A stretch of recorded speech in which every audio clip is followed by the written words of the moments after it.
mò ń bẹ níbí lónìí o torí mo ti dé wéréwéré bí èjì alẹ́, mo ti dé kùtùkùtù bí èjì òwúrọ̀, mo tuntun dé pápápá bí èjì ìyálẹ̀ta. Èjìrè ló gbé mi wá bí lónìí o. Àwọn Èjìrè ará Ìsokùn, ọbẹ̀ kìsì bẹ́kẹ́tẹ́, ó wọlé alákìsà, ó sanwó donígbaṣọ. Táyélolú àti ọmọ Kéńdé, kẹ́ ẹ gbọ́ bí olúgbógbó ti rí gbó o. Mo ní kẹ́ ẹ gbọ́ bí olúgbòògbò ti rí gbògbò.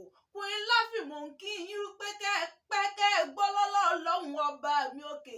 Èjìrè ará Ìsokùn o. Ọ̀kan nù bàbí èjì ló wọlé tọ̀ mí wá. Ọmọ tó wọlé alákìsà tó sanwó donígbaṣọ.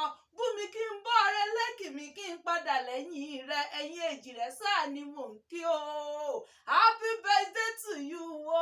Èjìrè ará Ìsokùn. Àtètèjé onílẹ̀ gbálẹ̀ o. Ẹ̀dùn àmọ́ gbórí igi rẹ́fẹ̀.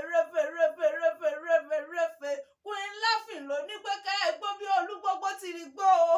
Queen Láfì ló sọ wípé ikú kì í pọjọ́.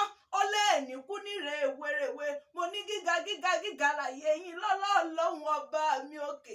Bàbá wa pẹ́ta la kéwì àrà tí ń kí Èjìrè ará Ìsokùn. Queen Láfì lèmi jẹ́